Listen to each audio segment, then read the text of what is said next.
We are going to begin this morning with a startling discovery, evidence of life on Mars. But it doesn't really surprise our first guest this morning, including science writer Barry DiGregorio of Middleport, who's the author of a book called Mars, the Living Planet, soon to be published, in fact, early next year.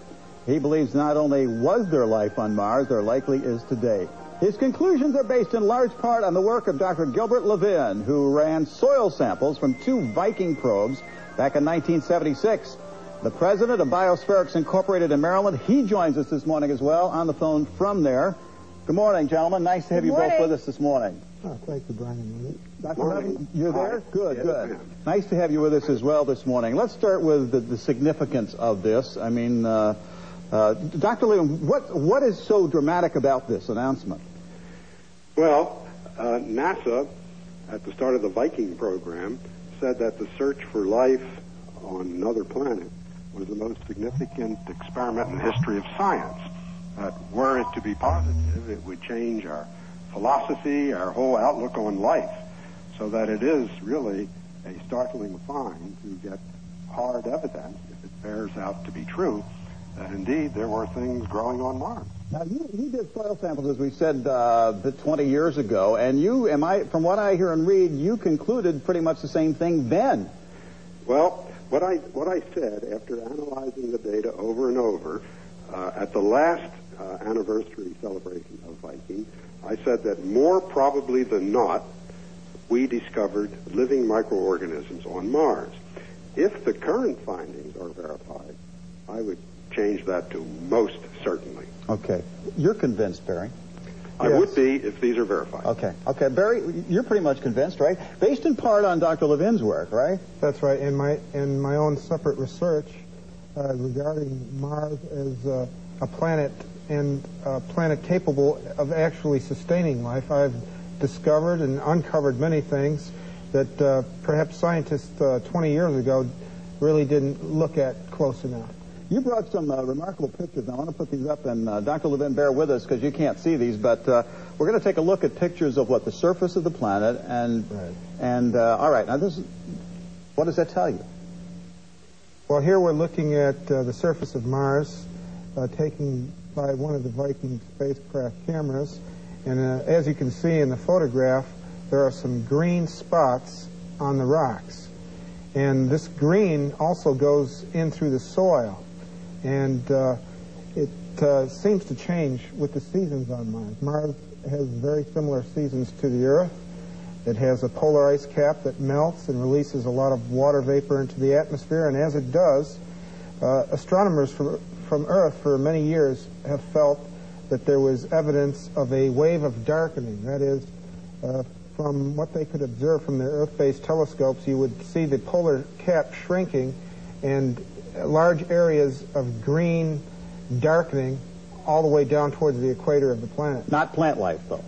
Well, at first it was thought that it was plant life, but then as we learned more about Mars and that it had 95% CO2 atmosphere, we thought that that conclusion was wrong. Show a couple more of the pictures, because these are pretty dramatic. And, okay, now this is what? This is a Viking Lander 2 photograph, and in the distance there you can see lots and lots of rocks. You can see some snow on the ground there, and if you look really closely on those rocks, you'll see little green spots all over them, really, and those green spots seem to vary with the seasons, and Dr. Levin has also done work in that area as well. Dr. Levin, why, when you analyzed the soil samples from the Viking probes 20 years ago, why wasn't this heralded as life discovered on Mars then, based on what you found? Well, there was another experiment aboard Viking that was an instrument looking for any kind of organic matter in the soil of Mars. And in the soil samples that we found a sharp response indicating life, they found no organic matter. So scientists are always very cautious people. Just as you hear today, the new meteorite findings are being examined very carefully, and there's no one saying positive yet. So the cautious thing to do was to say, if there's no organic matter present, then there can't be any living organisms, which are organic. Therefore, there must be some chemical in the soil of Mars mimicking life, something that tricked the experiment. And that remained the general consensus. Since Viking, however, there have been a number of things that have moved against that consensus.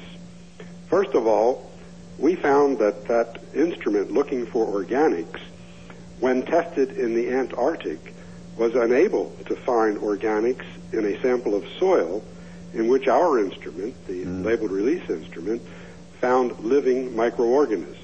I see. So it's not quite sensitive enough for the task to which it was put. Hey, I want to ask you both about a theory. I heard a discussion of this the other night, and somebody put forth the theory that maybe there was life on Mars, and in fact that life seeded Earth, that maybe we are the end result of life on that planet. Take me through this. I'm not sure I understand. What do you think of it, Barry? Okay, well, essentially that idea comes from the fact that during the early portion of our solar system, there was a series of massive bombardments. I mean, if you look out at the moon, what do you see? You see craters all over the place. Well, that same bombardment happened to our world and Mars. It's just that on Earth, with the high rate of erosion from water and wind, it kind of covered a lot of those tracks up. But nevertheless, we still had a bombardment period that had an exchange of material going to and from the planets.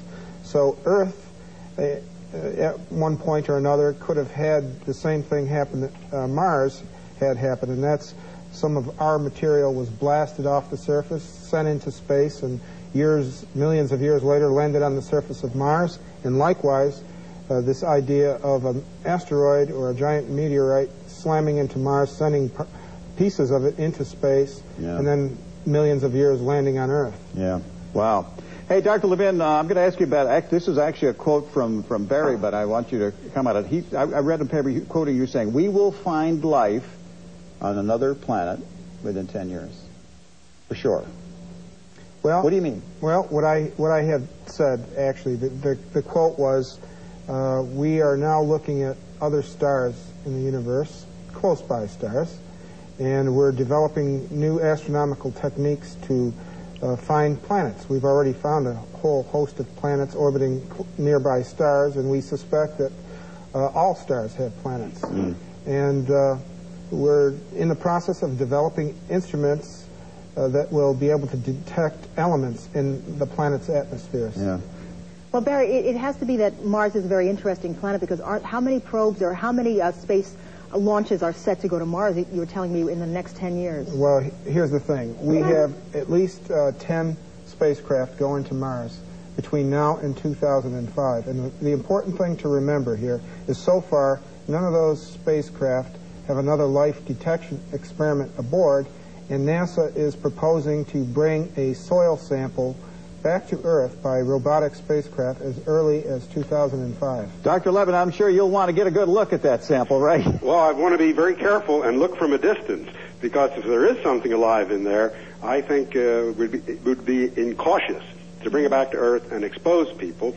When there was stronger views about how to handle those samples, it was considered the best thing to do would be to return them not to Earth, but either to the moon or to an orbiting laboratory to test them first to see if there's anything harmful in them. Yeah, that's an interesting point, and I haven't heard anybody talk about that. Well, we are living in a very exciting time. Absolutely. Yeah. Thank you both for being with us, and Barry, we'll look for your book. What, February? Yep. Boy, talk about timing. Yeah. Good timing. Good. Very good. Thanks, Dr. Levin. Okay, you're very welcome. Okay, Thank you. we'll be back.